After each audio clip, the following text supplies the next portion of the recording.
please raise your right hand and repeat after me? I do solemnly swear that I will faithfully execute the office of the President of the United States and will, to the best of my ability, preserve, protect, and defend the Constitution of the United States. So help me God. Congratulations, Mr. President. Well done.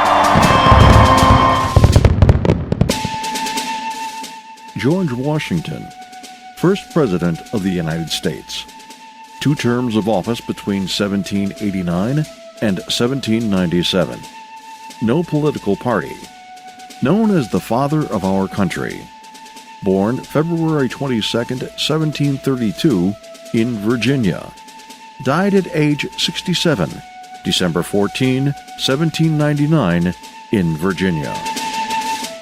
George Washington was well known to the people in the brand new United States of America. The public knew about his military service during the war, just like future presidents Ulysses S. Grant and Dwight Eisenhower. But as our nation's very first president, George Washington molded the position as if it were from lumps of clay. When George was born in 1732, there were no United States. The land was made up of colonies and territories, under the individual control of England, France, and Spain. Along the East Coast, Britain had colonies like Massachusetts, Pennsylvania, Maryland, Virginia, and others. Little is known about George Washington as a boy, but a few things are certain. An often told story says that he once threw a silver dollar across the Potomac River. Not possible. The river averages more than 1,300 feet across, so it's just not true. A bigger tale says he chopped down a cherry tree on his family's land and, being truthful, admitted the bad deed to his father.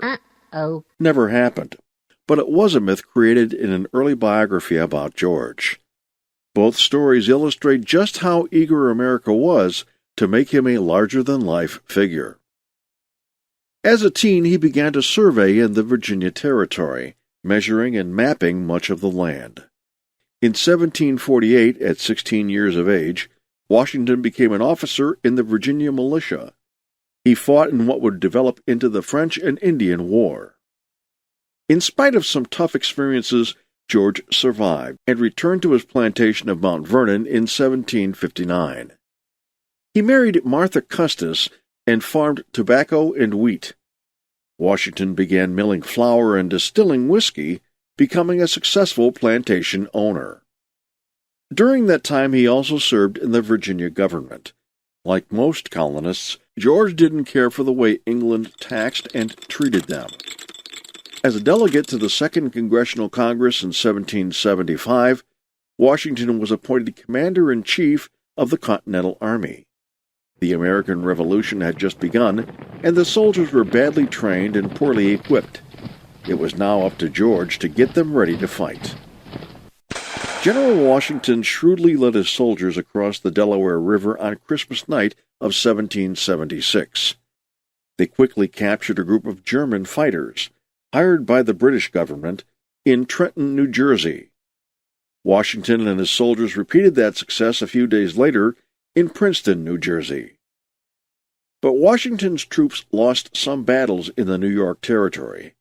Tired and hungry, the army camped during a bitter winter at Valley Forge in Pennsylvania, near Philadelphia. Thousands of soldiers died from disease and starvation.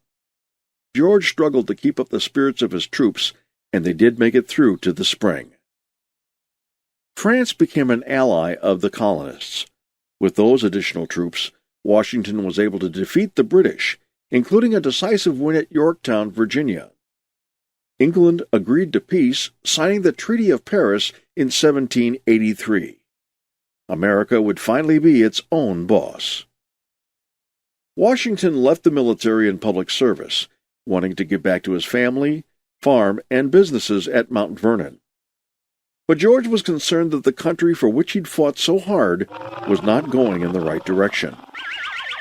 In 1787, he arrived in Philadelphia, where he was chosen to oversee the convention that would create the U.S. Constitution. After that, Washington urged that it be approved, which it was in 1788. 11 of the 13 new states quickly accepted the new Constitution. Rhode Island and North Carolina agreed in 1790. An important part of the Constitution, Article 2, called for the election of a president. He would be the leader of the country, the head of the executive branch in government, the commander-in-chief of the military, the head of state in foreign matters. It was made clear that the President of the United States would be the most powerful figure in this new country. Each state would choose representatives, a group called the Electoral College, who would elect this president for a term of 4 years. Even though there was no campaigning or political parties in 1789, George Washington was elected by every member of the Electoral College. He was re-elected in 1793. And those were the only 2 times in U.S. history where that happened. Even so, the president was not all-powerful. That was one of the things the colonists had disliked about the King of England and other countries around the world. The U.S. president would work with Congress, as well as the courts, to make the country a success. All 3 branches of the government, executive, legislative, and judicial, would balance each other. Washington was sworn in as president, called an inauguration, at Federal Hall in New York City. I do solemnly swear that I will faithfully execute the office of President of the United States, and will, to the best of my ability, preserve, protect, and defend the Constitution of the United States. Soon after, political parties started to form in the nation, each with different ideas on how the United States should be run. Federalists favored a strong national government and big business. On the other hand, Democratic Republicans were popular with farmers and wanted a weaker national government. Washington worked hard to stay above these growing political parties, believing the president should represent everyone equally. Washington visited the states during his first term, curious about just what the people of the nation wanted from their government. And though he wished to retire to Mount Vernon after 1 term, his friends convinced him to take on a 2nd term in 1793. During his next 4 years in office, George focused on foreign affairs. The French Revolution removed King Louis XVI from the throne. Washington believed the U.S. should stay out of the fight. Our young country needed to concentrate on our own growth. America started setting a tax on American liquor distillers in 1791. By 1794, those being taxed were very unhappy about it, especially those in western Pennsylvania. They responded with riots known as the Whiskey Rebellion. Washington sent more than 13,000 militia troops to settle things down, and they did, with no one getting hurt. Under George's 2nd term, Spain agreed to let America use the Mississippi River to move goods for business. It also gave explorers access to the West for further expansion. The Jay Treaty was also signed, which settled some matters that remained between the U.S. and Great Britain after the American Revolution. In September of 1796, George made his farewell address as he retired from public office and returned to Mount Vernon. He spent several years with his wife Martha until he passed away in 1799. The nation felt a monument to Washington was fitting. He was a leader in the American Revolution as well as being the country's first president. By 1848, a design was chosen and construction started. It would be a thin building called an obelisk, almost 600 feet tall, set amid a circle of columns more than 250 feet across. But funding was hard to come by. Work stopped in 1854, and the circle of columns was taken out of the design. The Civil War kept the project on hold until 1880, more than 30 years since it had started. When construction resumed, brand new marble stone was used. As a result, the shaft is actually 2 different colors. Opened to the public in 1888, the Washington Monument was 555 feet tall. At that time, it was the tallest structure in the world and a very proper tribute to one of America's first heroes. More, Washington appears on the $1 bill and quarter coin. There are nearly 100 places in the United States named for the nation's first president. As a recap, George Washington was America's first president. He served 2 terms between 1789 and 1797. Before that, he was a land surveyor and plantation owner. Washington also earned the country's respect as a general in the American Revolution. As president, he developed relationships with countries in Europe.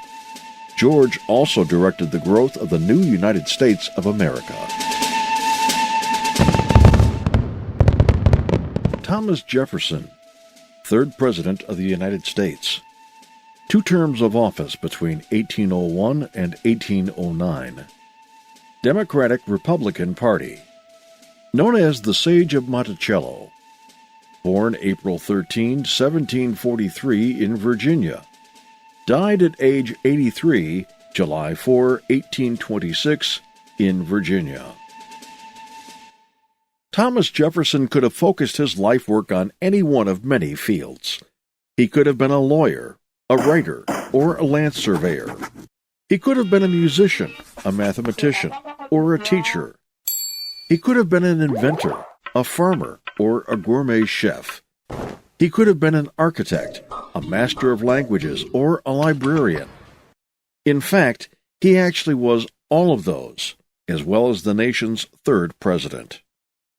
Tom was born on a Virginia plantation in 1743 and grew up reading books of all kinds. When he was 14, Jefferson's father died. Tom took control of more than 7,000 acres of family farmland. He graduated from the College of William and Mary and became a lawyer in 1767. Tom married his wife Martha in 1772. As a member of the Virginia government, Tom wrote several stirring essays on independence for the country. Later, in 1776, Jefferson was challenged to state America's claim to this freedom from Britain. He wrote most of and is considered the father of the Declaration of Independence. Jefferson was named Minister to France in 1785 and became Secretary of State in George Washington's cabinet. But his political ideas clashed with Alexander Hamilton, the Secretary of the Treasury, a member of the Federalists. Jefferson became a leader in the Democratic-Republican Party. They soon became known as simply Republicans. Around this time, Jefferson's wife died. He later began a relationship with Sally Hemings, a slave and caregiver at his plantation in Monticello. No accurate portrait or image of Hemings exists. She would eventually have 6 of Jefferson's children, 4 who lived into adulthood. Although he lost a close election for president to John Adams in 1796, Tom reversed things in 1800.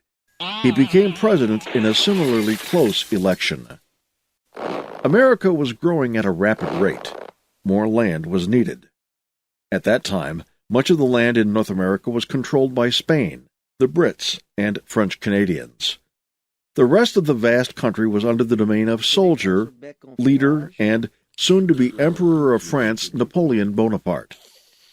This land was known as the Louisiana Territory. Jefferson knew how important it would be to the growth of America. Napoleon offered to sell the Louisiana Territory to the United States. Jefferson sent 2 envoys to Paris to negotiate the deal in 1803. When it was completed, America had doubled its size. Jefferson was re-elected in 1804. His first-term vice president, Aaron Burr, chose to run for governor of New York. Alexander Hamilton and Burr did not get along at all. Hamilton said some nasty things about Burr, and he lost the New York election. Angry, Burr challenged Hamilton to a duel with pistols.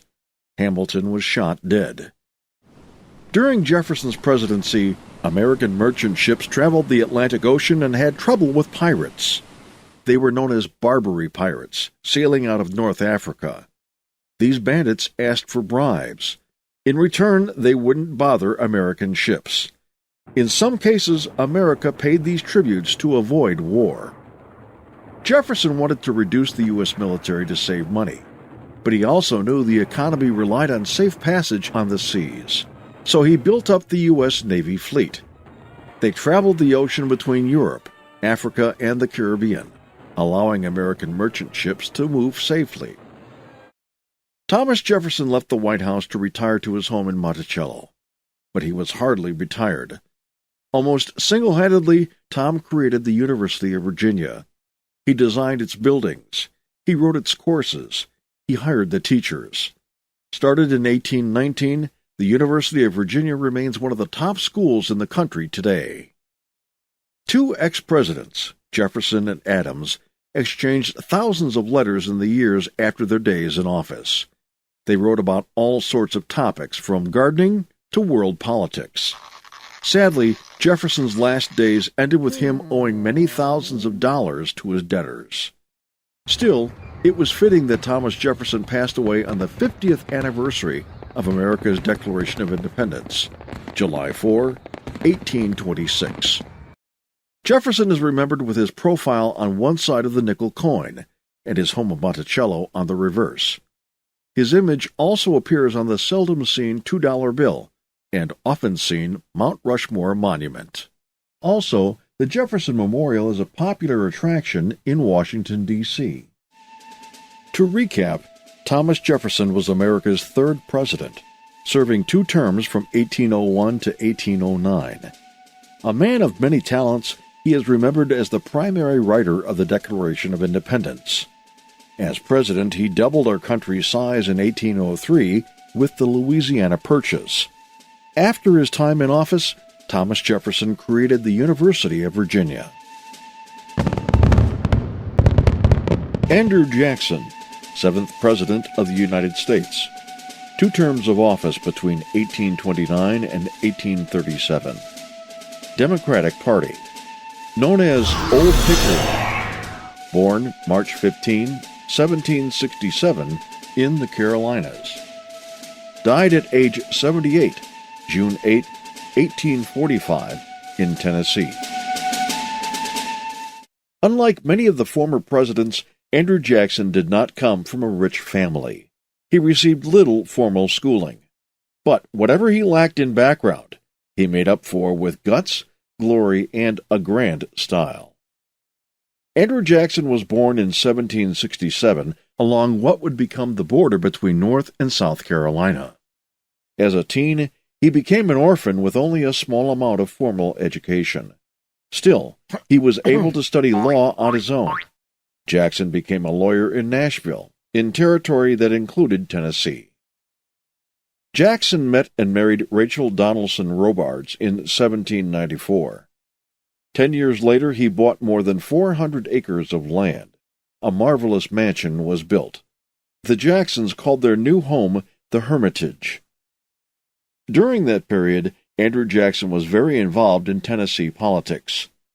He was a member of the State House of Representatives, the Senate, and was a local judge.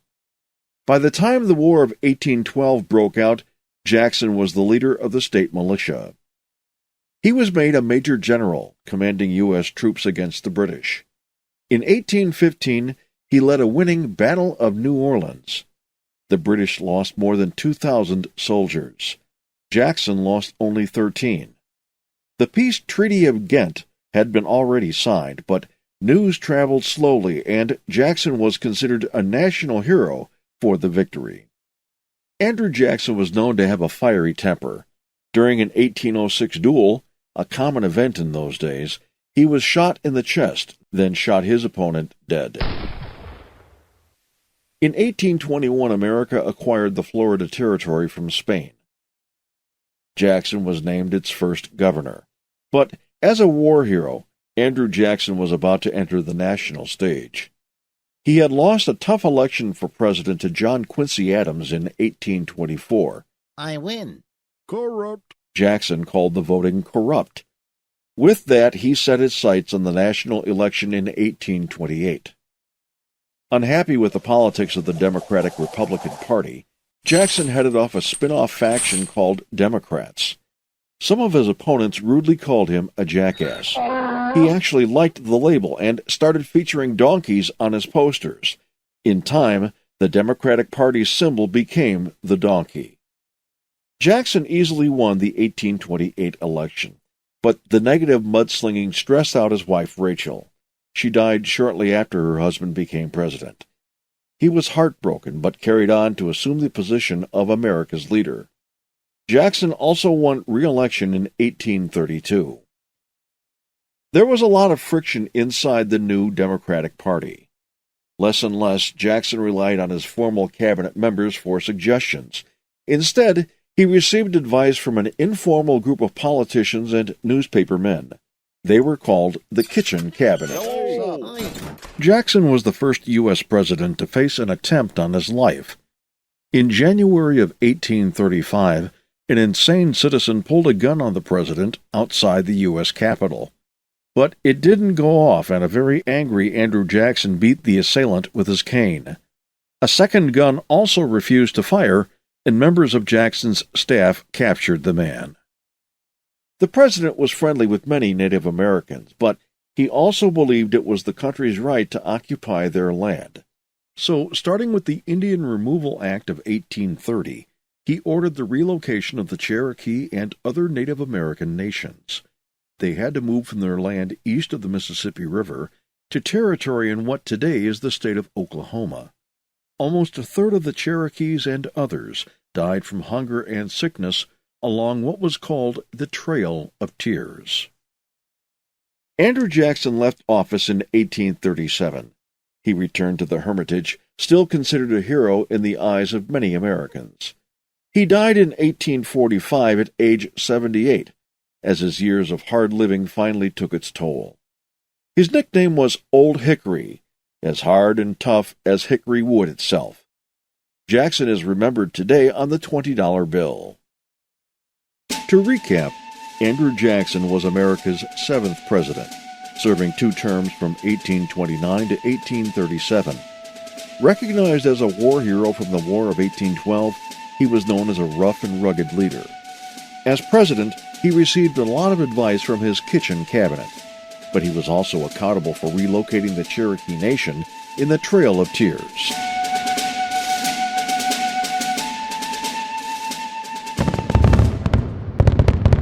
Abraham Lincoln, 16th President of the United States.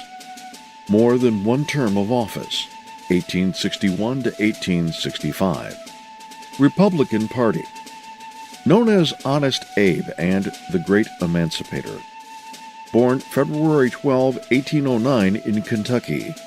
Died at age 56, April 15, 1865, in Washington, D.C. War is a terrible thing. Still, many historians believe the war between the states was a necessary war for the United States. It was a test to see if the group of territories and states could coexist as a single, unified nation. Perhaps by fate, Abraham Lincoln turned out to be the right president to preserve the country in its most difficult time. The story is often told of Abe's birth in a Kentucky log cabin in 1809. He was self-taught, working hard to read well and learn math. In his early 20s, Lincoln moved to the town of New Salem in Illinois. He was an awkward young man. Very tall at 6'4", Abe earned a reputation for wrestling.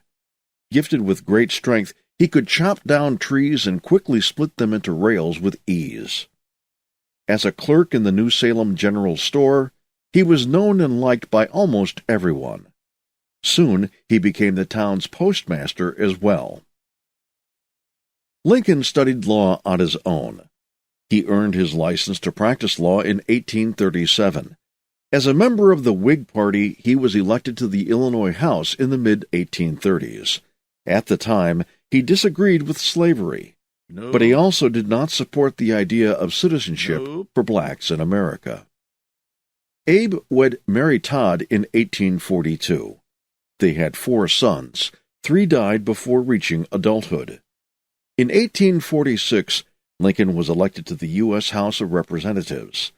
Almost immediately, He opposed President Polk's decision to go to war with Mexico. In a bold congressional speech, Abe condemned Polk for launching bloody battles over territorial borders. In a few years, Lincoln returned to his law practice in Illinois. He left the Whigs, joining the Republican Party in 1856. 2 years later, he was the party's candidate for the U.S. Senate. Across the next few months, Lincoln would engage in several debates with his Democratic foe, Stephen Douglas. In their meeting of June 16, 1858, Lincoln delivered a stirring speech, one of the most important in American history. He spoke of the country's continued arguments over the issue of slavery. Drawing from the Bible, Lincoln said, "A house divided against itself cannot stand." Put simply, he believed that a country with half free states and half slave states would not last. It would have to be all free or all slavery. Lincoln lost the election for senator to Stephen Douglas, but his speech and campaign made him a leader of the Republican Party. More, it created the perfect presidential candidate in the 1860 election. The party would offer a platform of anti-slavery and support big business. Perhaps an indication of how broken the country was at the time, 4 different parties offered candidates for the presidency in 1860. It wasn't a pretty campaign. Lincoln's opponents made fun of his appearance. One political cartoon showed Lincoln being carried on a rail by a black man, who referred to himself with the N-word and Lincoln as Old Massa Abe. When the smoke had cleared, Abraham Lincoln won over Northern Democrat, Southern Democrat, and Constitutional Union contenders. But Lincoln was not yet in office when South Carolina left the Union in late 1860. 6 more Southern states joined the Confederacy by the time of his inauguration. The total would soon reach 11 states. About a month after the inauguration, on April 12, 1861, Confederate soldiers attacked Fort Sumter. It was a federal facility in South Carolina, and it fell to Southern soldiers in less than 2 days. The American Civil War had begun. Still, the president managed to sign the Homestead Act of 1862. It gave thousands of citizens the chance to move west to build a home on property of their own. But Lincoln had a single focus, more important than any other issue that might come up during his service as president. The war must come to an end as quickly as possible. Jefferson Davis, a hero of the Mexican-American War and former member of the U.S. Senate, was chosen as President of the Confederate States. Leading the Confederate Army of Northern Virginia was General Robert E. Lee. The General-in-Chief for the Union Army of the Potomac was Winfield Scott. Scott's strategy for success was called the Anaconda Plan. Like a long snake, Union warships would choke off all Southern water ports.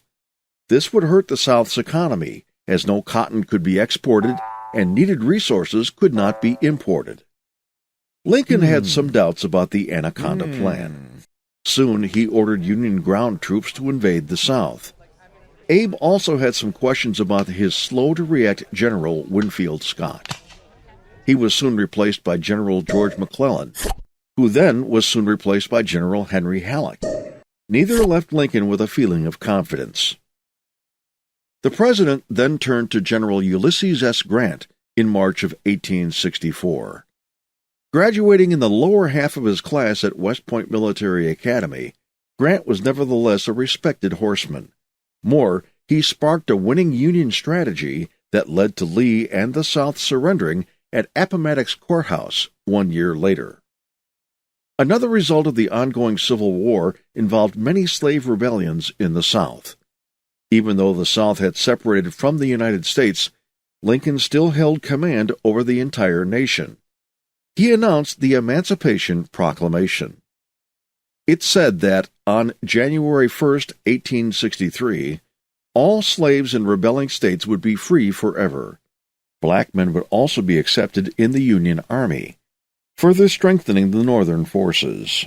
More, Lincoln later supported passage of the 13th Amendment, which abolished slavery in America. Among the many bloody battles during the war was Gettysburg, a small town in Pennsylvania.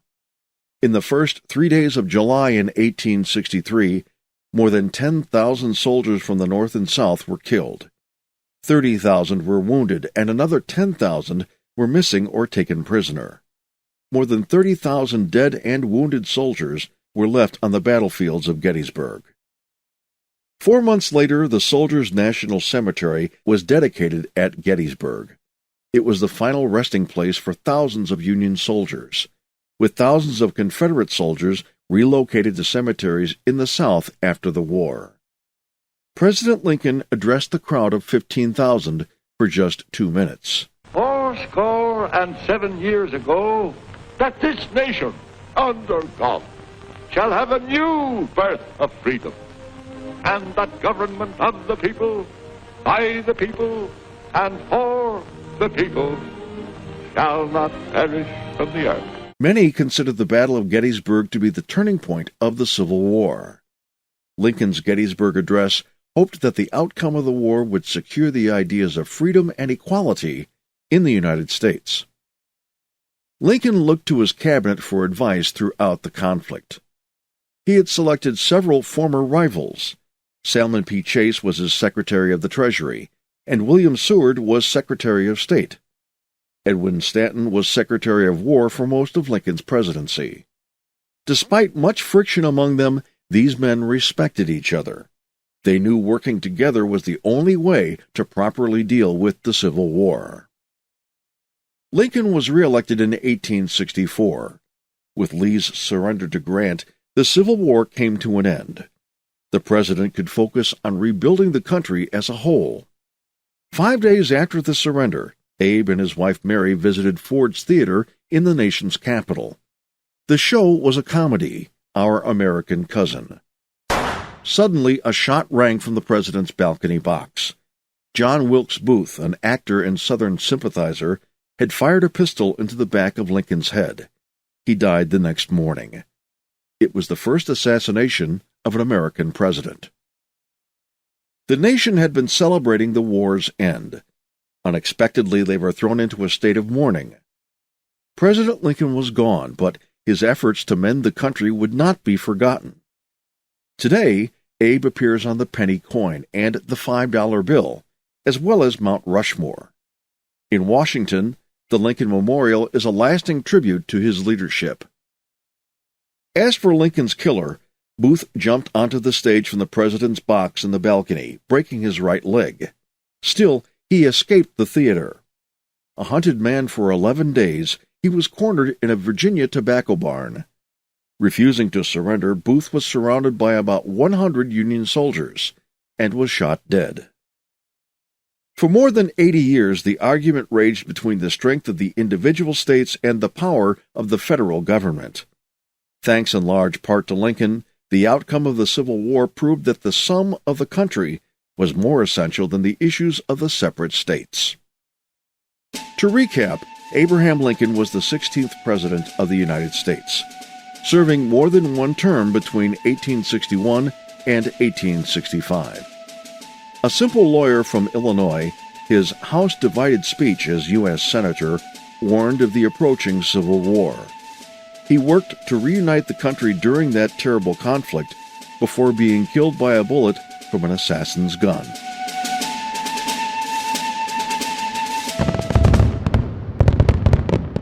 Theodore Roosevelt, 26th President of the United States, nearly 2 terms of office, 1901 to 1909. Republican Party, known as the Hero of San Juan and TR. Born October 27, 1858 in New York. Died at age 60, January 6, 1919 in New York. As a 2-term president, Theodore Roosevelt is noted for many accomplishments. Maybe his greatest was shifting the prominent power in America from Congress to the White House. Throughout the 1800s, many presidents came from relatively poor families and were born in rustic log cabins. But that's not the case for Theodore Roosevelt. He was born in 1858 in New York City. his dad was a successful businessman. Often sick as a boy, Teddy began exercising and lifting weights. As a result, he became strong and fit. He attended Harvard University and began studying law at Columbia. Roosevelt married a young woman named Lee in 1880, and they had a daughter, Alice. He quit law school to become a member of the New York State Assembly. But in 1884, his young wife and his mother both died on the same day. He was stunned, writing in his journal, "The light has gone out of my life." Roosevelt escaped to a ranch in the Dakota Badlands. He rode horses, raised cattle, and cornered criminals as a local sheriff. After a few years, Teddy moved back to the East Coast. He married a childhood friend named Edith Caro, and they had 5 children.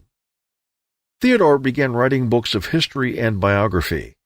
Losing the election for mayor of New York City, he moved into local politics. As head of the New York City Police Board, he cleaned up corruption and built a reputation for honesty. In 1897, Teddy Roosevelt was named the Assistant Secretary of the Navy. When the Spanish-American War broke out, he resigned his position. He signed up as the leader of a volunteer cavalry unit known as the Rough Riders. Roosevelt bravely led them in an attack on San Juan Hill in Cuba. The horsemen returned to the U.S. as war heroes. Roosevelt was elected as governor of New York in 1898, running as a Republican. Even though his successful campaign was orchestrated by political boss Thomas Platt, Teddy refused to return the favor by handing out patronage jobs. Political patronage is giving choice positions to people who may not be qualified, but as a reward for their support. In 1902, Roosevelt was on a hunting trip in Mississippi. Spotting an old and tired black bear, Teddy declined to shoot it. He thought that would have been very unsportsmanlike. Word spread throughout the country's newspapers of his deed. Political cartoons pictured Roosevelt with bears. Soon, stuffed toy bears began appearing, referred to as teddy bears. President McKinley's vice president, Garrett Hobart, suddenly died in office in 1899. Theodore Roosevelt was named to take his place, partly to take the pressure off New York party bosses. Teddy followed McKinley into the White House when he was re-elected in 1900. But when McKinley was assassinated in 1901, Theodore Roosevelt found himself as the youngest president ever to serve up till then. He was 42 years old. When he ran for re-election in 1904, Roosevelt easily won a second term. Roosevelt quickly took up the fight against big business and their trusts. He invoked the Sherman Antitrust Act against the Northern Securities Company. Run by several large industry leaders like John D. Rockefeller and J.P. Morgan, Northern Securities was ruled to have an illegal monopoly. They controlled most of the railroads from the Midwest to the Pacific, and that wasn't proper. The holding company was broken up. As a result, Teddy Roosevelt earned the label of Trust Buster. Teddy also pushed plans to create the Panama Canal. Ships wishing to travel from Europe to anywhere near the Pacific Ocean were forced to travel all the way around South America to get there. A waterway through Central America would cut thousands of miles from the trip. Roosevelt knew the canal would improve American commerce in terms of time and money. Arthur Upton Sinclair penned a book called The Jungle in 1906. It told of filthy and dangerous goings-on in America's meatpacking industry. It was a shocking novel, and among those stunned by the jungle was President Roosevelt. In response, he backed both the Meat Inspection Act and the Pure Food and Drug Act, both in the same year. Teddy was also very aware of ecology and conservation, decades before it became a popular topic. He empowered the federal government to manage the nation's natural resources. With his support, the country created more than 150 national forests and over 50 refuges to protect wildlife. The president's policy on handling the country's problems, such as the business trusts, consumer safety, and natural resources, was known as the Square Deal. He believed everyone in America deserved equality, a square deal. The United States continued its course of becoming a respected world power. In dealing with the rest of the world, Teddy believed the country should speak softly and carry a big stick. America would seek to be diplomatic, speak softly, with international affairs. And he felt a strong military, including an expanded navy, would be the country's big stick. Roosevelt was also moved to speak his mind. He issued what became known as the corollary to the Monroe Doctrine. A corollary is something that naturally results from something else. The 1823 Monroe Doctrine insisted that Europe not interfere with any issues in the Americas. In this case, he extended the doctrine to include Central and South America, basically the entire Western Hemisphere. Like some other presidents, Teddy Roosevelt said he only wanted 2 terms in office. Only 2. In 1908, he selected and supported William Howard Taft to run for the presidency. Taft won, and Teddy took an extended trip to Africa and Europe. Even though Taft was handpicked by Roosevelt, he did little to continue Teddy's policies. Much of Roosevelt's work was undone by his successor. Even members of the Republican Party were shocked at Taft's actions. In 1912, many encouraged Roosevelt to run against him. When Taft shut out his prospective opponent from even seeking nomination at the convention, Roosevelt started a third political party, the Progressive or Bull Moose Party. The Democrats offered Woodrow Wilson, a former governor of New Jersey and president of Princeton University. Campaigning in Milwaukee in October of 1912, Roosevelt survived an assassination attempt. Shot in the chest at point-blank range, the bullet passed through his eyeglasses case and thick, folded speech. The slug lodged in Teddy's chest muscle. One tough guy, Roosevelt refused immediate treatment and proceeded to give a 90-minute speech. He proudly told the crowd, "It takes more than 1 bullet to kill a bull moose." Only when he finished his speech did Teddy receive attention to his wound. When the smoke of the election cleared, Wilson was president. Theodore Roosevelt came in a distant second, and the incumbent Taft was much further down. Finished with politics, Teddy traveled to South America on an expedition in 1913, but he fell ill with malaria and had to return home. He wrote books on science and history. Early in 1919, Roosevelt died in his sleep. Wilson's vice president, Thomas Marshall, suggested death had to take Roosevelt sleeping, for if he'd been awake, there would have been a fight. To recap, Theodore Roosevelt was the 26th President of the United States, serving 2 terms between 1901 and 1909. He led the Rough Riders Cavalry in the Spanish-American War. The assassination of James McKinley suddenly placed Roosevelt in the presidency at the young age of 42. As the chief executive, he stopped much of the illegal actions of big business in America, was an early supporter of ecology and conservation, and supported the building of the Panama Canal. Thomas Woodrow Wilson, 28th President of the United States. 2 terms of office, 1913 to 1921. Democratic Party, known as the Schoolmaster. Born December 28, 1856 in Virginia. Died at age 67, February 3, 1924, in Washington, D.C. 40-some Americans have held the honor of being President of the United States. Woodrow Wilson is considered by many to be one of the very best among them. His leadership on both country and international stages proved to be effective and historic. Thomas Woodrow Wilson was born in Virginia in 1856. His father was a Presbyterian minister and taught religious studies in several seminaries. The Wilson family was very Southern in their culture and beliefs. As a teen, young Woodrow watched as the South struggled with Reconstruction after the Civil War. He also dealt with poor eyesight and had difficulty in reading.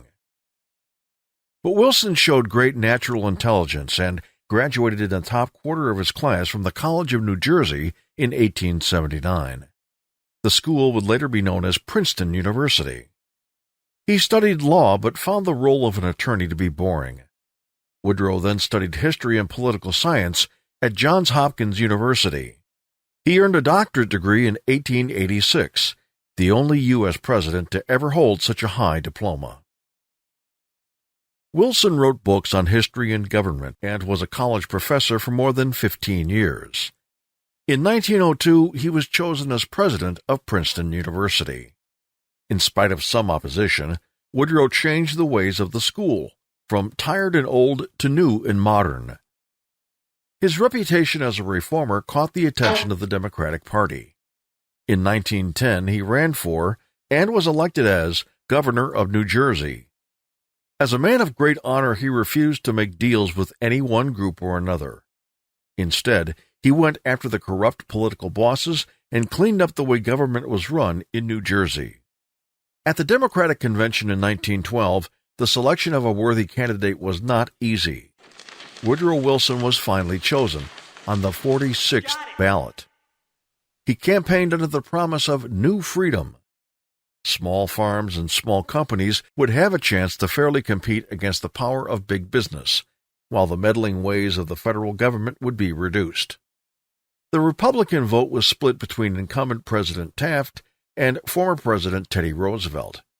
With that, Woodrow Wilson won the election, as 40 of the country's 48 states in the Electoral College chose him. Known for his reputation as a reformer, Wilson went to work right away. The question of tariffs long troubled American business.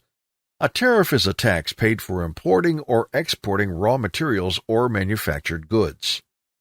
Wilson spearheaded the passage of the Underwood-Simmons Act in 1913, which lowered the tariffs. That allowed companies to lower their prices for goods and made them more affordable. Wilson next addressed the problem of banking in America. The country needed economic stability, and a proper network of banks, federal and local, would help establish that. The President supported the Federal Reserve Act, which set up the same banking system that we have today. Regulation of business in America was greatly helped with the creation of the Federal Trade Commission in 1914. Along with the development of a separate cabinet called the Department of Labor, Wilson gave the country some powerful tools to help bring order to business and industry. Wilson was also troubled by the practice of child labor in America. Many businesses used children to manufacture or sell products, with no concern or care for their safety or welfare. The Child Labor Act of 1916 established a limit of work hours for children, as well as other rules for their protection. Woodrow Wilson had met and married a smart woman named Ellen Axon in 1885. She was proud and happy in her role as First Lady, but she developed liver disease and died in 1914 at the age of 54. Woodrow was stunned, but eventually met and married Edith Bowling the following year. A vocal group of citizens believed drinking alcohol, beer, wine, and whiskey, was immoral. It should be banned, they thought. Wilson opposed the idea, and when the Volstead Act reached his desk, he vetoed it. The bill would prohibit the making and sales of liquor in America. Still, Congress overrode his veto, and the 18th Amendment, known as Prohibition, became law in 1920. Women of America had made many contributions over the years, yet they still did not have the right to vote in general elections. In late 1918, President Wilson gave his support to passing the 19th Amendment. It said that no one could be kept from voting because of their sex. In 1920, the 19th Amendment became law. A brutal war raged in Europe during much of Woodrow's first term in office. Starting in July of 1914, Germany and the Austro-Hungarian Empire fought against Britain, France, and Russia, among others. It was a world war, only later would it become known as the First. And under Wilson's leadership, America was bound to stay clear of it by remaining neutral. In fact, Woodrow ran for re-election in 1916 with the slogan, "He kept us out of war." The president saw America's role as one of brokering peace between the warring nations. It was a tough position to hold, considering a German torpedo had sunk the British steamship Lusitania. Of nearly 1,200 killed, more than 120 were Americans. Still, Wilson won re-election with America staying neutral. However, his hand was forced into action in the beginning of 1917. Germany sent a coded message to Mexico. Known as the Zimmerman Telegram, it offered Mexico a chance to regain the lands of Texas, New Mexico, and Arizona if the country entered the war on Germany's side. British spies uncovered the suggestion, and Wilson successfully asked Congress to declare war on Germany. But the country was not ready for war. It didn't have the equipment, it didn't have the weapons, and it didn't have the manpower. Wilson realized the media could help. A famous magazine cover, painted by artist James Montgomery Flagg, was turned into a very famous recruitment poster for Army soldiers. Uncle Sam was telling the reader, "I want you." General John Blackjack Pershing commanded more than 2 million soldiers in the AEF, the American Expeditionary Forces. They joined British and French troops in the fight in Europe. By November of 1918, the Germans were ready to arrange a truce. The World War came to an end. President Wilson still believed America's job was to broker peace. With that, he proposed a bold plan called the 14 Points in 1918. It was a blueprint for world peace. In part, it called for free trade, no secret agreements, and open travel on the oceans. It also wanted a reduction of weapons and troops around the world and the breakup of European empires. Most importantly, a League of Nations would be formed to allow peaceful discussions among the world's countries. Britain and France wanted Germany to accept the blame and pay for the war they had caused. When the Treaty of Versailles was signed in June of 1919, Wilson's 14 points had been greatly changed. Woodrow Wilson was awarded the 1919 Nobel Peace Prize for his hard work in ending the war. Still, he was very unhappy with how his proposal for world peace turned out. He actually urged Congress to vote against joining the League of Nations. Even though he had created it, he wanted no part of what it actually had become. At the same time, Wilson's hard work resulted in his suffering a serious stroke. It left him partially paralyzed and completely out of public view. His wife, Edith, unofficially, became the gatekeeper to the president. All messages and information came to and came from the president only through his wife. When he left office in 1921, Woodrow Wilson lived in privacy with his wife in Washington, D.C. He died 3 years later, leaving a legacy equaled only by former presidents like Washington, Jefferson, Teddy Roosevelt, and Abraham Lincoln. To recap, Woodrow Wilson was the 28th President of the United States, serving 2 terms between 1913 and 1921. He guided America's growth in the early 20th century, forming the Department of Labor and the Federal Reserve Bank system, among many other accomplishments. He kept the country out of the First World War as long as possible. When America did enter the war, it brought victory, as well as the Nobel Peace Prize for Wilson. Franklin Delano Roosevelt, 32nd President of the United States. Less than 4 terms of office, 1933 to 1945. Democratic Party. Born January 30th, 1882 in New York. Died at age 63, April 12, 1945 in Georgia. Known as FDR, Franklin Delano Roosevelt is considered by many historians to have been one of America's best presidents. He is ranked with Washington, Lincoln, and Jefferson. During his long presidency, FDR tackled 2 of the country's greatest issues ever, the Great Depression and World War II. Roosevelt was born near New York City in 1882. His family had some wealth, and he was homeschooled as a boy.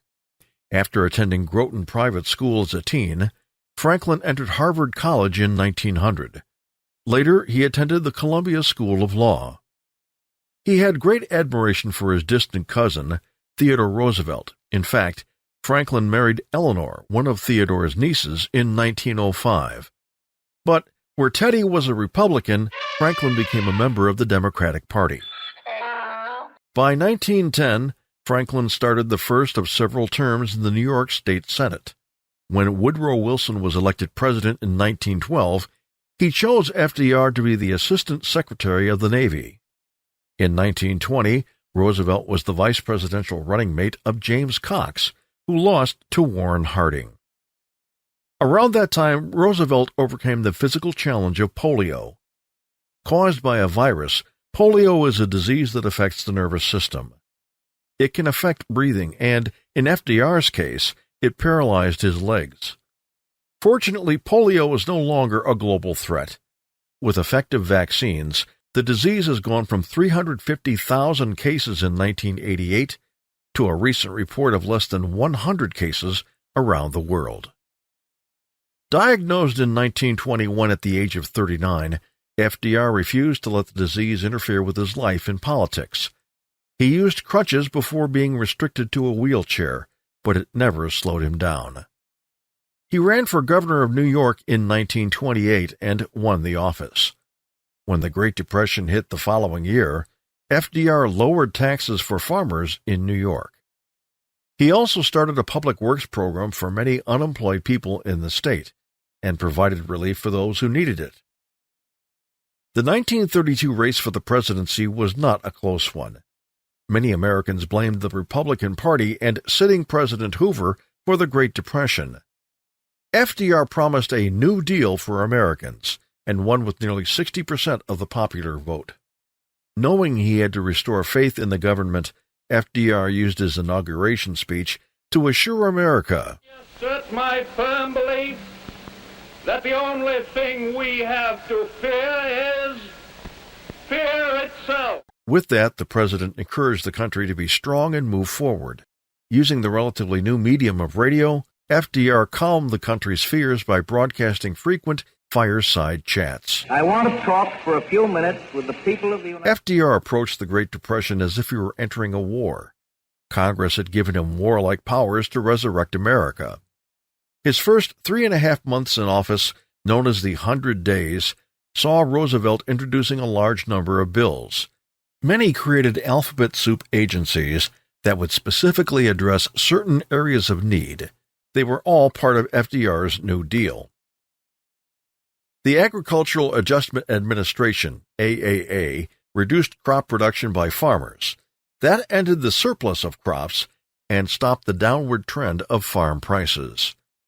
The National Recovery Administration, NRA, brought up production and competition in American industries. It regulated prices, industrial output, and general trade practices. It also included the right to organize unions and negotiate with management. You take this message straight from the President and get a man. The Civilian Conservation Corps, CCC, was a public works project. It promoted environmental conservation while getting young, unemployed men off city street corners. They planted trees, stocked rivers and lakes with fish, and cleared beaches and campgrounds. The Tennessee Valley Authority, TVA, would build dams and power plants along the Tennessee River to bring electric power for the first time to rural areas in 7 states. FDR continued to introduce legislation in 1935 that was known as the Second New Deal. The biggest component was the WPA, the Works Progress Administration, a program designed to bring employment opportunities to millions of Americans who needed jobs. WPA workers built or renovated more than 100,000 public buildings, including post offices, schools, and government offices. The WPA also supported American arts and culture, paying unemployed writers, artists, musicians, and composers to do what they did best. All of FDR's New Deal programs couldn't completely bring America out of the Great Depression. It was actually World War II that got the country back into a positive economic trend. While America offered help to Great Britain as early as 1940, FDR was committed to neutrality, keeping the United States out of the world's troubles.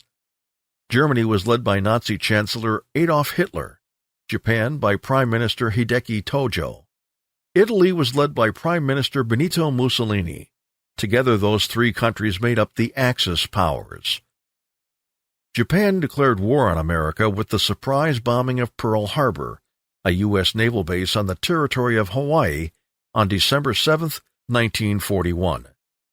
FDR asked Congress to declare war the next day. Yesterday, December 7th, 1941, a date which will live in infamy. 3 days later, the U.S. was also at war with Germany and Italy. Roosevelt and America were challenged to fight the war in two separate areas called theaters, Europe and the Pacific. FDR traveled to Tehran, Iran in late 1943 to meet with Allied leaders, Britain's Winston Churchill and Russia's Joseph Stalin. They were called the Big Three and made plans to somehow win the conflict. Roosevelt selected longtime Missouri Senator Harry Truman for his vice president in the 1944 presidential race. Like the previous three elections, FDR easily won the presidency for a fourth time. A second meeting of the Big Three took place in Yalta in the Crimea in January of 1945. Unfortunately, FDR's health had worsened. There also was much tension between Churchill and Stalin. The Russian wanted a portion of European territory when the war was over. Just before Germany surrendered in April of 1945, FDR died at his retreat in Warm Springs, Georgia. While America had much to celebrate with the end of the war in Europe, they also mourned the loss of a great president. To recap, Franklin Roosevelt was the 32nd President of the United States, serving less than 4 terms between 1933 and 1945. He held the presidency while the crippling disease of polio kept him bound to a wheelchair. He led the country out of the Great Depression, creating programs for economic recovery. He was also challenged with commanding U.S. armed forces during the Second World War. Harry S. Truman, 33rd President of the United States. Less than 2 terms of office, 1945 to 1953. Democratic Party. Known as Give 'em Hell Harry. Born May 8, 1884 in Missouri. Died at age 88, December 26, 1972, in Missouri. With the sudden death of FDR in April of 1945, Vice President Harry Truman was tested to quickly assume the American presidency. More, he inherited World War II, which continued to rage in the Pacific. Harry Truman was born and raised near Kansas City, Missouri in 1884. Quiet and shy, Harry studied piano and was a good student. But his family was not well off, and the young man couldn't afford to attend college. In the first years of the 1900s, Harry had different jobs, then went to work on the family farm. He joined the National Guard in 1905 and tried to run a number of businesses, unsuccessfully. When America joined World War I in 1918, Truman fought in France as a captain. Returning in 1919, Harry married Bess Wallace, who he had known since high school. He opened a men's clothing store in Kansas City, but he quickly found himself in debt and had to close it in 1922. With that, Truman turned to local politics. For the next dozen years, he sat as a county judge in Missouri, despite not having a law degree. In 1934, Truman was elected to the U.S. Senate, with help from the Democratic Party machine in Kansas City. As senator, Truman served on several committees that developed regulations for ground transportation and the American airline industry. When FDR needed a new running mate in 1944, Harry Truman was chosen. Only 3 months after becoming vice president, Truman was thrust into the top spot with the sudden passing of Franklin Roosevelt in April of 1945. As the new commander-in-chief, Truman's main focus was World War II. Germany was about to fall, giving the Allies a victory in the European theater. But Japan moved on, unaware of the secret weapon being developed by America. It was the atomic bomb, and by the middle of summer, the first actual test of the atomic bomb was ready. Truman met with Great Britain's Prime Minister Winston Churchill and Soviet leader Joseph Stalin at the Potsdam Conference in Germany. At the same time, the test bomb called Trinity was detonated at Alamogordo, New Mexico. The blast was equivalent to more than 18,000 tons of TNT. It turned the sand around the ignition point to glass and knocked over a 200-ton steel container a half-mile away.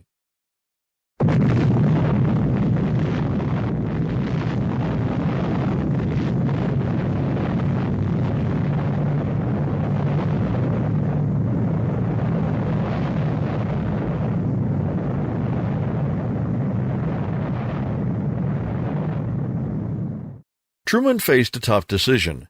The Japanese were committed to a fight to the finish. Also, Russia would join U.S. and British military in an enormous invasion of Japan. Dropping the bomb would save thousands of American lives. But he also feared for the loss of civilian lives. Truman issued a final warning to the Japanese on July 26. Called the Potsdam Proclamation, it advised Japan to surrender or face prompt and utter destruction. The Japanese ignored the warning. On August 6, 1945, a B-29 bomber dropped a 5-ton uranium bomb called Little Boy on Hiroshima. The city had a population of 300,000 people. The blast killed 70,000 and injured 70,000 more. It flattened an area of 5 square miles. Once more, Truman asked the Japanese government to surrender. Once more, they refused. On August 9, another B-29 bomber named Boxcar dropped a 5-ton plutonium bomb called Fat Man on Nagasaki, home to more than 170,000 people. This time, 40,000 died and another 60,000 were injured. Within a week, Japan surrendered and the war was over. Even though the Soviet Union had been an ally during the war, the communist policies of Stalin concerned Truman and other leaders. Much of what occurred right after World War II was aimed at keeping a lid on the spread of communism. It would become a 40-year effort known as the Cold War. The president spearheaded several major projects after the war. The Marshall Plan, named for Secretary of State George Marshall, provided $12 billion in aid to help rebuild Western Europe. The Truman Doctrine provided $400 million in military and economic aid for Turkey and Greece. Both were under threat from Russia. A group of North American and European countries banded together to form NATO, the North American Treaty Organization, combining their resources for defense. The United Nations, developed mostly under FDR's presidency, offered more than 50 countries in the world a peaceful way to solve differences. America had just been through more than 15 years of troubles. The Great Depression led right up to World War II. Now Truman had the chance to lead a calm and well-off America. But the country at peacetime would need to be much different from wartime. Problems with employment, labor, and product prices made the going tough for the president. Many companies had a hard time changing from wartime production to peacetime. Building a tank is not the same as building a family car. And Truman took a lot of the blame for these troubles. With that, the president wondered if he could get reelected in 1948. So did a lot of the country. In fact, some were certain Harry would lose. In a close battle, Truman won over Republican candidate Thomas Dewey. Truman continued with this straightforward, plain-speaking approach to running the country. He presented an ambitious proposal to Congress in early 1949 called the Fair Deal. While much of it failed to be accepted, it did raise the minimum wage and improved Social Security benefits. The president soon faced a serious global crisis. In 1950, South Korea was invaded by communist North Korea. They were backed by the Soviets and China, which had become a communist power in 1949.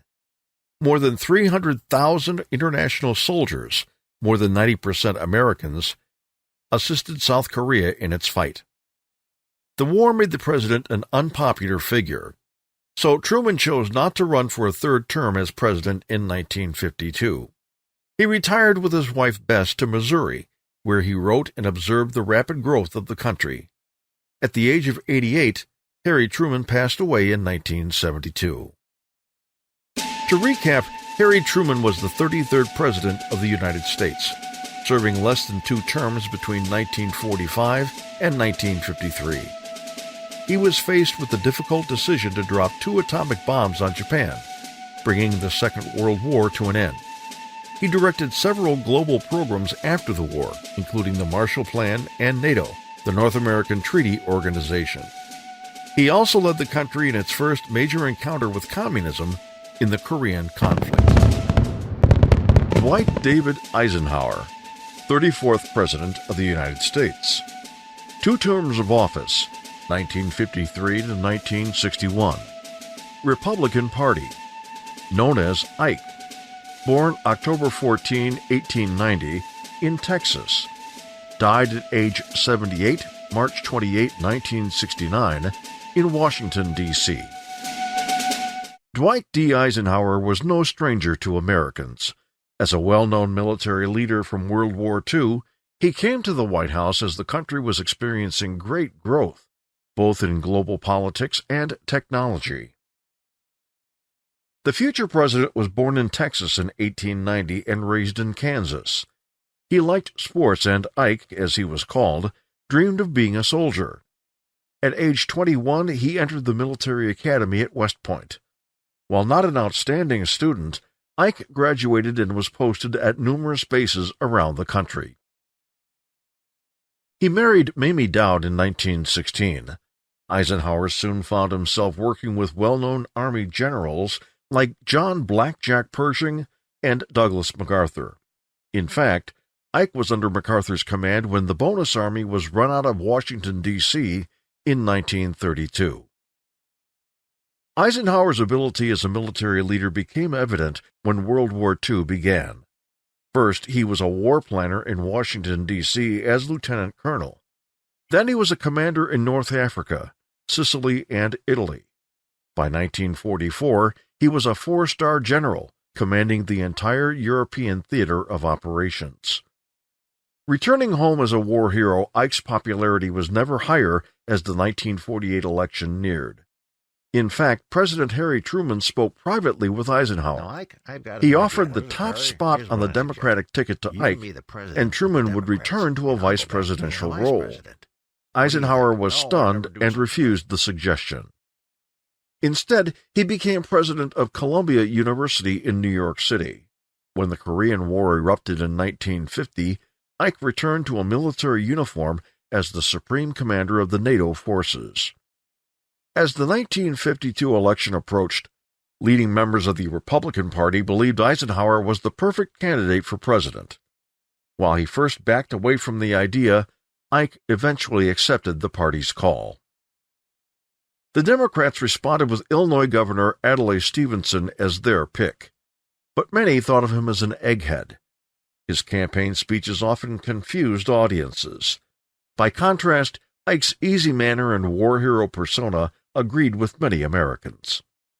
The 1952 election was also the first time TV commercials were used for presidential campaigns. Ike for president, Ike for president, Ike for president, Ike for president. You like Ike, I like Ike, everybody likes Ike for president. Hang out the banner, beat the drum, we'll take Ike to Washington. We don't want John or Dean or Harry, let's do that big job right.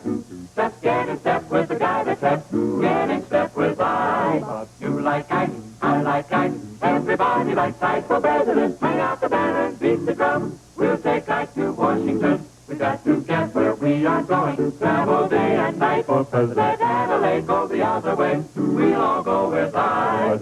You like Ike, I like Ike, everybody likes Ike for president. Hang out the banner, beat the drum, we'll take Ike to Washington, we'll take Ike to Washington. Now is the time for all good Americans to come to the aid of their country. On Election Day, Eisenhower, with vice presidential candidate Richard Nixon, won with more than 55% of the vote. The Republican Party returned to the White House after a 20-year absence. First on Ike's agenda was the Korean conflict. The death of Soviet leader Joseph Stalin in 1953 somewhat weakened the communist stance in the war.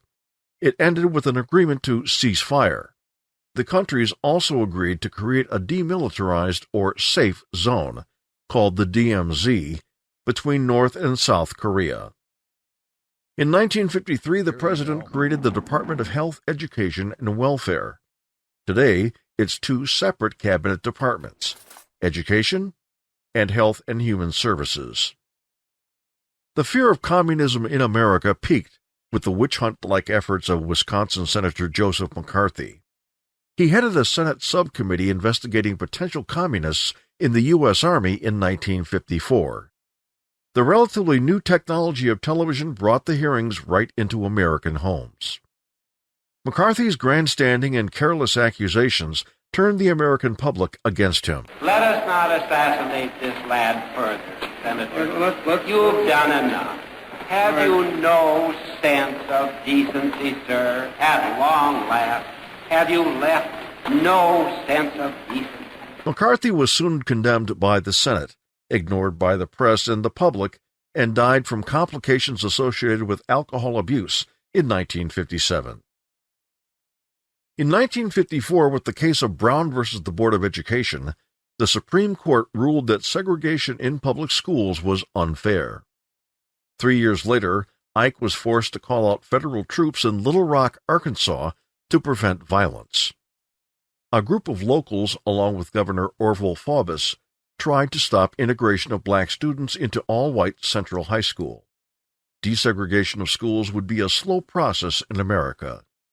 When Ike's second term was up, only 6% of black students attended integrated schools in the country. The end of the Korean War and strong economy in America made re-election for Eisenhower an easy victory. The Democrats didn't help themselves by once more running Adlai Stevenson. Still, the road to a second term wasn't an easy one for Ike.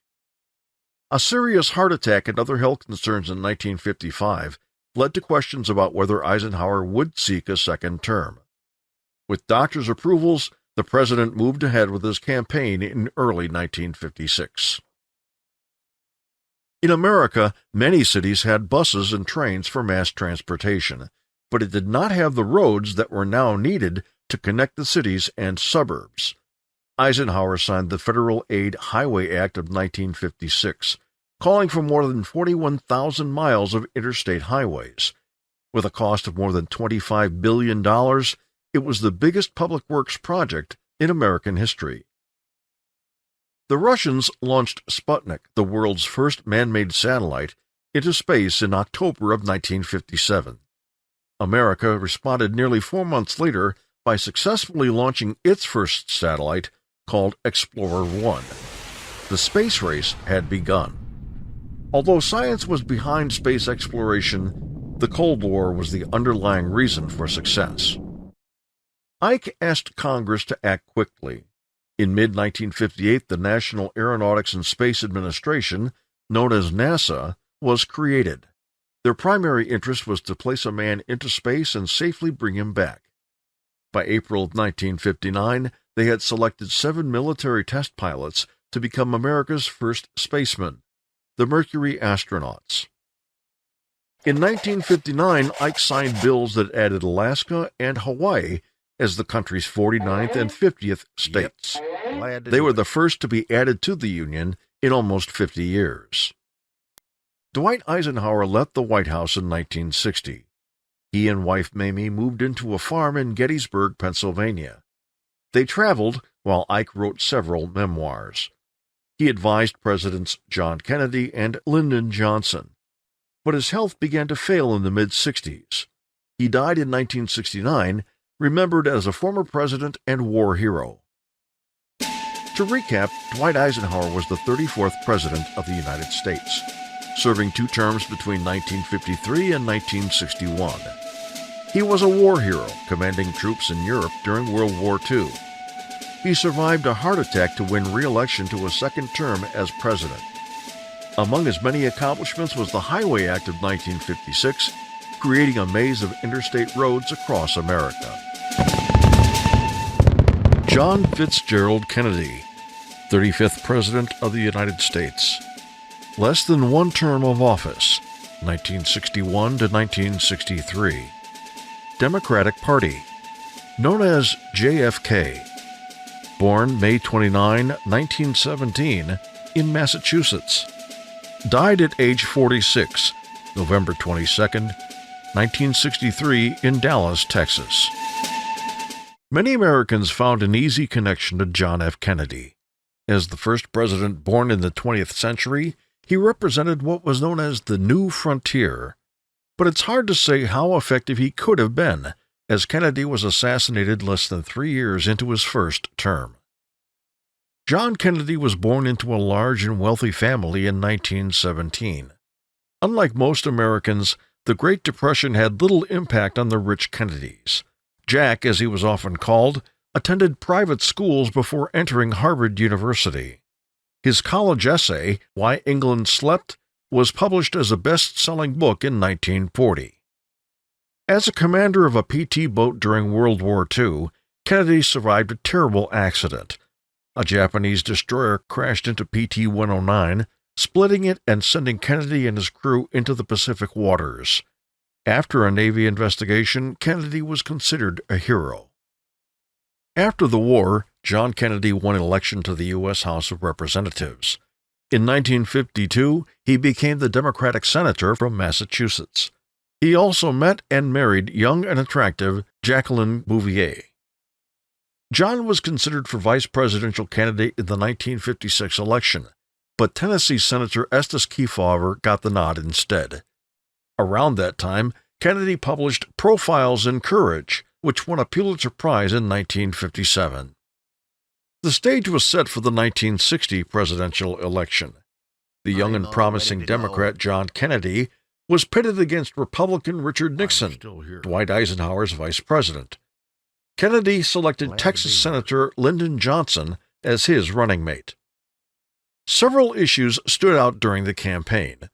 Kennedy was a Catholic, which led many voters to wonder whether JFK might be controlled by the Pope. He openly stated that there would be no religious influence in American politics. The impact of television was a major factor in the 1960 campaign.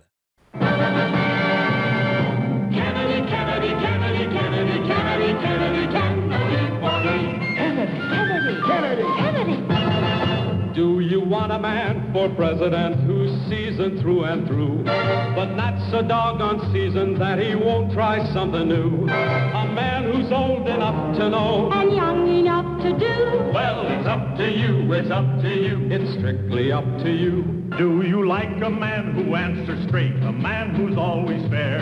We'll measure him against the others, and when you compare, you'll cast your vote for Kennedy and a change that's overdue. So it's up to you, it's up to you, it's strictly up to you. Yes, it's Kennedy, Kennedy, Kennedy, Kennedy, Kennedy, Kennedy, Kennedy for me. Kennedy, Kennedy, Kennedy, Kennedy, Kennedy, Kennedy. Kennedy and Nixon had several televised debates. In the first, viewed by 70 million Americans, Nixon wore a light gray suit. We did pass in the Senate a bill to provide a $1.25 minimum wage. It failed because the House did not pass it, and the House failed by 11 votes. And I might say that 2/3 of the Republicans in the House voted against a $1.25 minimum wage, and a majority of the Democrats sustained it. Nearly 2/3 of them voted for the $1.25. Well, obviously, my views are a little different. First of all, I don't see how it's possible for a 1/3 of a body, such as the Republicans have in the House and the Senate, to stop 2/3 if the 2/3 are adequately led. Remember that television was black and white in those days. With a dark 5 o'clock shadow on his face and a suit that blended into the studio background, Nixon made a poor impression on viewers. In contrast, Kennedy looked sharp and confident. To many voters, the words didn't matter. It was how the candidate looked. On Election Day, Kennedy scored a razor-thin popular vote victory over Nixon. The electoral count was more firmly in Kennedy's favor. At 43 years old, John Kennedy was the youngest candidate ever elected to the presidency. In his inaugural address on a cold January day, JFK offered inspiring words to America. And so, my fellow Americans, ask not what your country can do for you, ask what you can do for your country. Kennedy and his wife Jackie had 2 young children. America was not used to seeing such young and attractive people in the White House. JFK was also known for his clever wit. Next month, when the United States of America fires the largest booster in the history of the world into space for the first time, giving us the lead, fires the largest payload into space, giving us the lead. It will be the largest payroll, too. Kennedy embraced the space race that started during Ike's second term. The Russians launched the first man into space on April 12, 1961. America answered back with the launch of Alan Shepard on May 5th, less than a month later, in a Mercury spacecraft. Less than 3 weeks later, President Kennedy boldly committed America to landing a man on the moon. I believe that this nation should commit itself to achieving the goal, before this decade is out, of landing a man on the moon and returning him safely to the earth.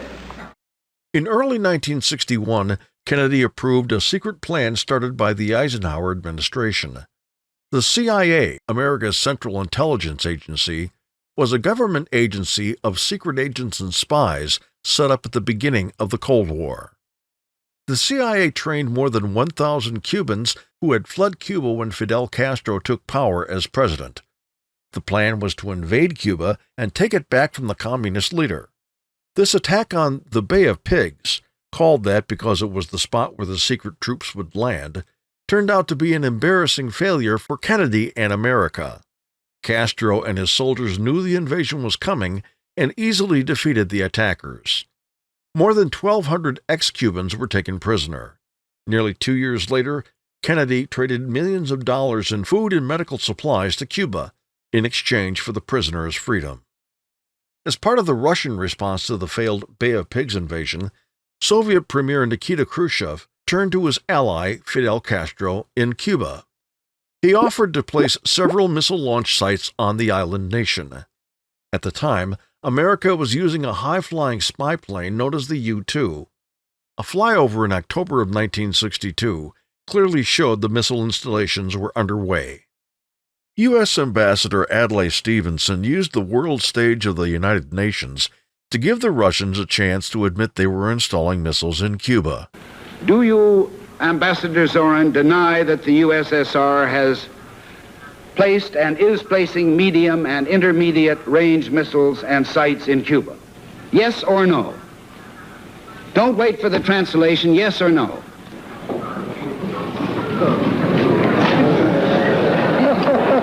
Soviet Ambassador Zorin promised to answer all in good time, and Stevenson was willing to wait. Mr. Stevenson, would you continue your statement, please? You will receive the answer in the due course. Do not worry.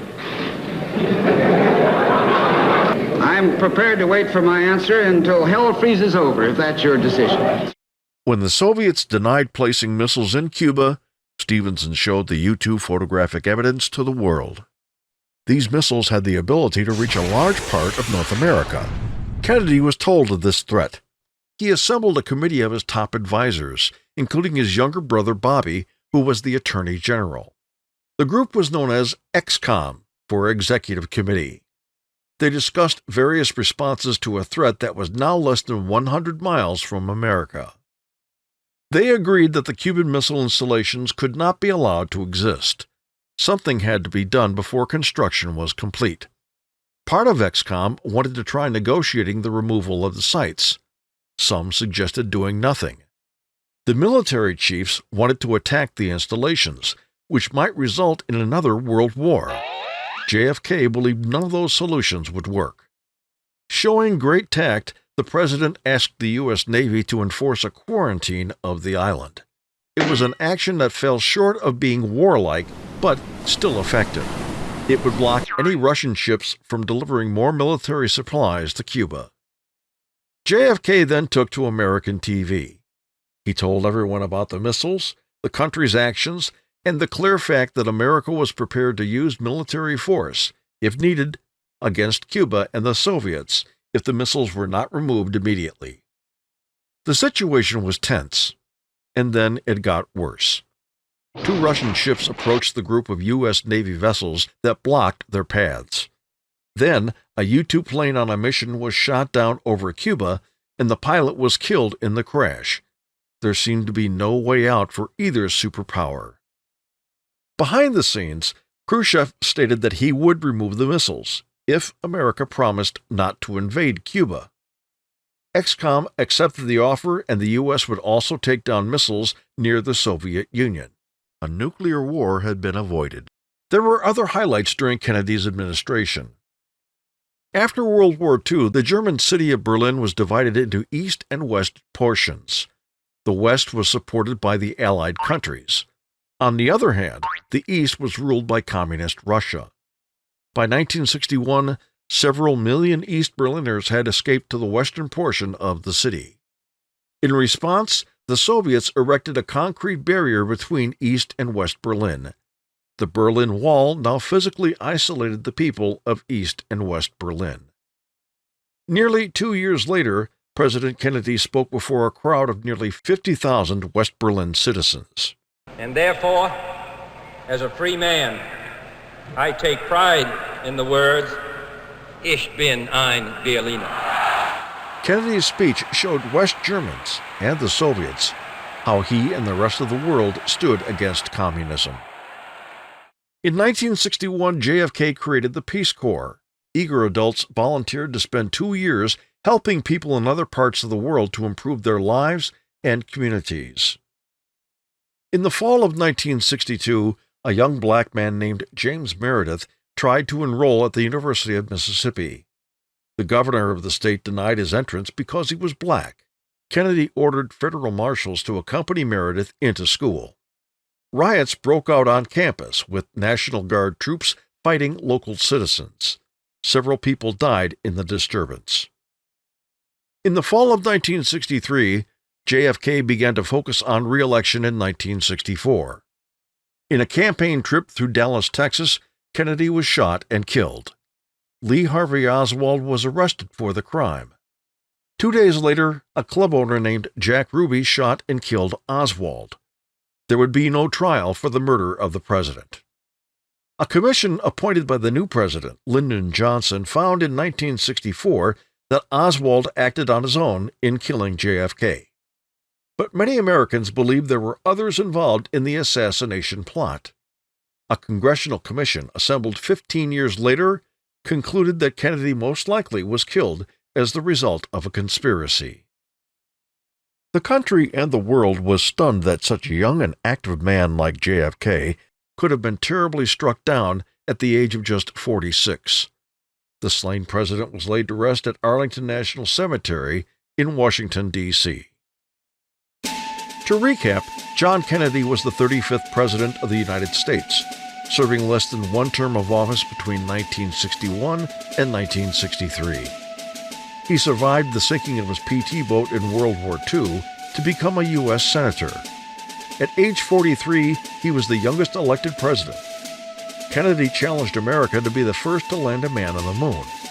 Tragically, he was gunned down in Dallas before completing his first term as president.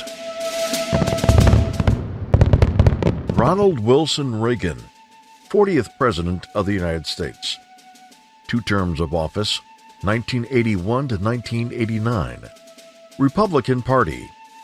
Known as the Great Communicator.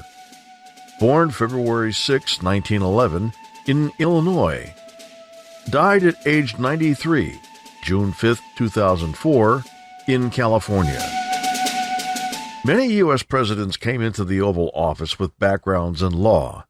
Others had backgrounds in education, the military, or politics.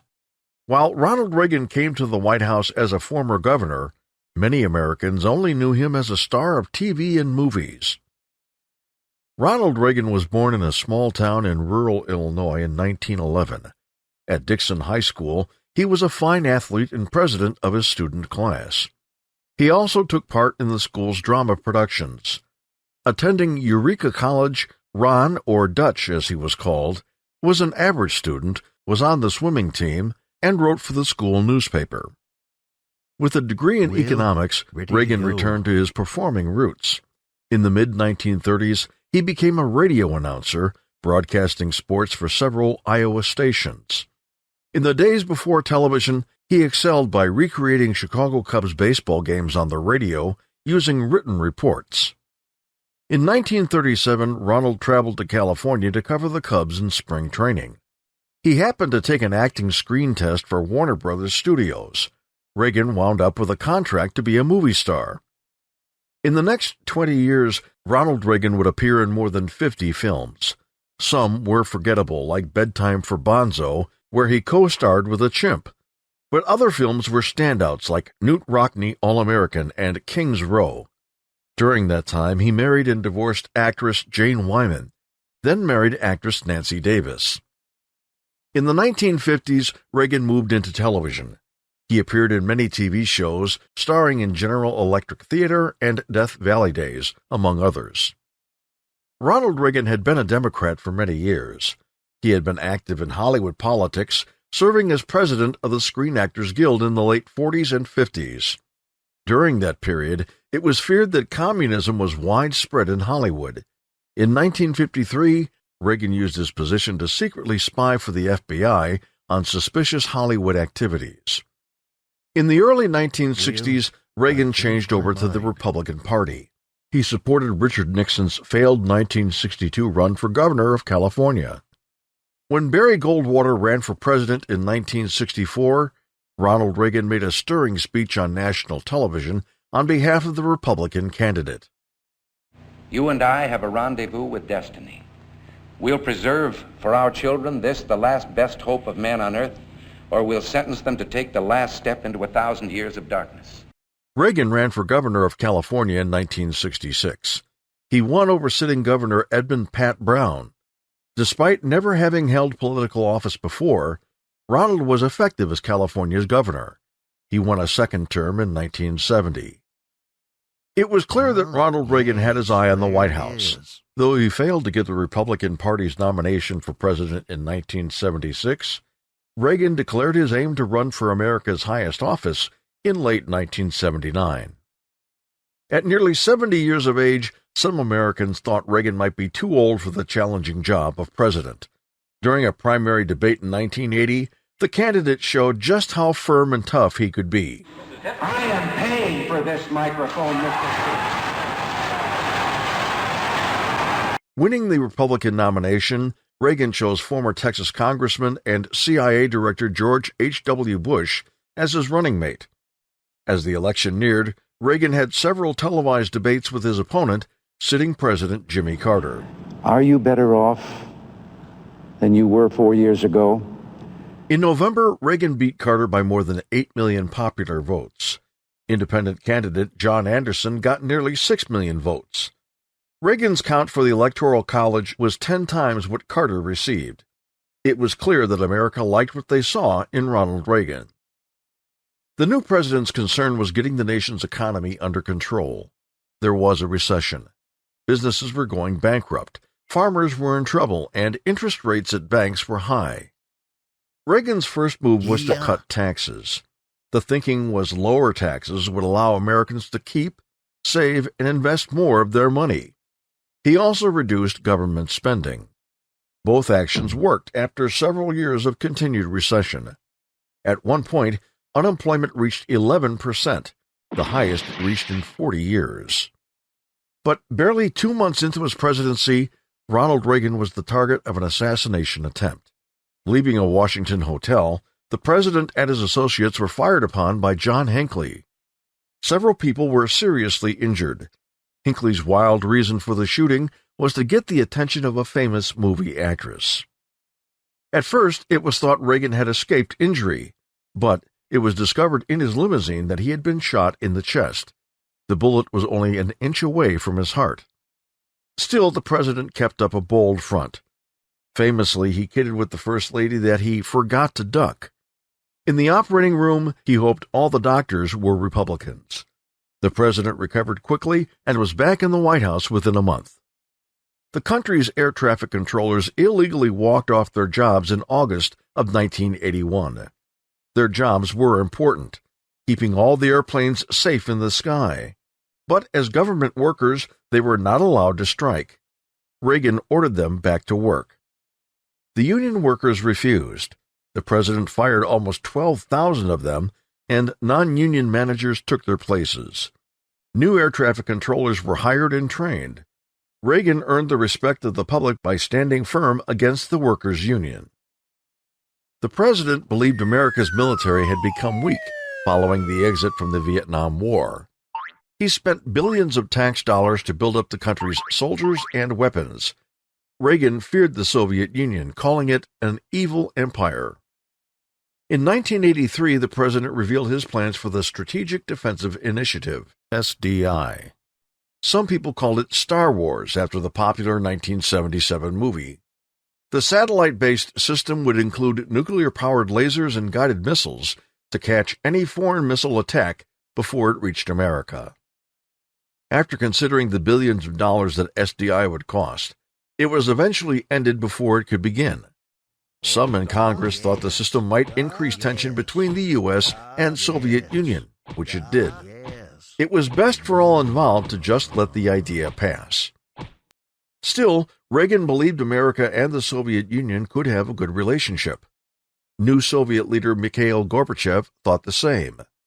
With Reagan re-elected over Walter Mondale in the 1984 election, work could continue between the heads of the two superpowers. Reagan and Gorbachev met during 4 summit conferences during the president's second term. The Soviet economy was in very bad shape, and Reagan believed they were close to ending their communist government. Visiting the Berlin Wall, a symbol of communism, in June of 1987, Reagan urged the Soviets to do just that. Mr. Gorbachev, tear down this wall. A mark against the Reagan presidency was the Iran-Contra affair. In 1985, the Middle Eastern countries of Iran and Iraq were at war with each other. The U.S. government secretly sold weapons to Iran. In return, American hostages held by Iran were released.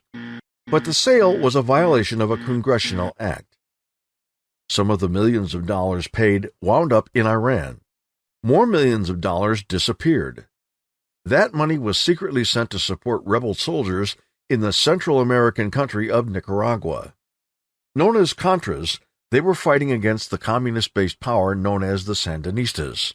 Oliver North, a former Marine lieutenant colonel and member of Reagan's National Security Council, was at the center of the deal.